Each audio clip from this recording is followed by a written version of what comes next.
আসসালামু আলাইকুম। আমি ফাহাদ হাসান সিফাত। আমি এখন আছি রোমানিয়ার রাজধানী বুকারেস্ট শহরে। ধরতে পারতেছি না। আজকে গত কয়েকদিন ধরে প্রচুর স্নো হচ্ছে। আমি আসলে জানতাম না রোমানিয়ায় যে এত স্নো হয়। আমি ভাবছিলাম স্নো হইলেও হয়তো হালকা পাতলা হই, বাট মোটামুটি ভালোই স্নো হচ্ছে একদম। এই হচ্ছে অবস্থা, একদম পুরাই স্নো। মনে হচ্ছে এত স্নো হওয়ার পরে মনে হচ্ছে যে সত্যিকারই ইউরোপের দেশে আসছি। প্রথম প্রথম যখন আসছিলাম, হ্যাঁ, ইউরোপ এতটা ইউরোপ মনে হচ্ছিল না, কেননা ইউরোপ মানে শীতের দিনে প্রচুর স্নো পড়বে। কিন্তু সেই অনুযায়ী এই ডিসেম্বর গেলো, জানুয়ারি গেলো তেমন কোনো স্নো ছিল না। বাট ফেব্রুয়ারিতে এই স্নোটা পড়া শুরু করলো। নর্মালি এই জায়গাগুলো অত্যন্ত সুন্দর, স্নো পড়ার কারণেও আরও বেশি সুন্দর লাগছে। কিন্তু সামারে একদম সবুজ দিয়ে পরিপূর্ণ থাকে, এখন হচ্ছে সাদা দিয়ে পরিপূর্ণ হয়ে গেছে।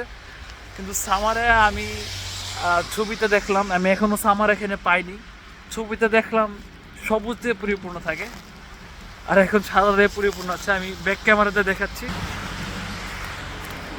অত্যন্ত সুন্দর এবং মনোরম। এটা হচ্ছে মূল শহর, এটা কোনো ট্যুরিজম প্লেস না, এটা হচ্ছে রাজধানী শহর, একটা সিটি। মাশাআল্লাহ, অত্যন্ত সুন্দর। এই হচ্ছে আল্লাহর সৃষ্টি। আর এর আগে আমি একটা সিনাইনে ভিডিও করেছিলাম রোমানিয়ার যে কত সুন্দর। আমার সত্যি বলতে তেমন কোনো আইডিয়াই ছিল না রোমানিয়ার সৌন্দর্য সম্পর্কে। আমি যতই দেখি ততই নতুন নতুন সৌন্দর্য আবিষ্কার করি, নতুন নতুন জায়গা আবিষ্কার করি, সুন্দর সুন্দর জায়গা, সুন্দর সুন্দর পরিবেশ। আমার খুবই ভালো লাগছে। তো এটাই, খুব বেশি কিছু আর বলার নাই। এত সুন্দর একটা পরিবেশে ভিডিও করা খুব আগ্রহ জাগলো। আমার আশেপাশে যারা আছে সবাই প্রচুর ছবি তুলতেছে, প্রচুর ভিডিও করতেছে, করে ফেসবুকে দিতেছে, ইনস্টাগ্রামে দিতেছে। বাট আমি কোনো ছবিও তুলিনি, ভিডিও করি নাই। ভাবলাম একটা ভিডিও করি, তাই জাস্ট ক্যাজুয়ালি মোবাইলে ক্যামেরা অন করে মনে যা আসতেছে বলতেছে, কোনো কিছু প্ল্যান করা ছিল না।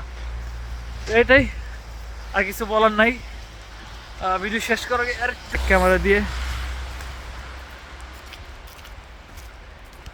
প্রচণ্ড স্নো। এই সারাদিনই বিভিন্ন গাড়ি রোড পরিষ্কার করতেছে, এই ফুটপাথগুলো পরিষ্কার করতেছে, তারপরেও কিছুক্ষণ পর পর জমে যায়।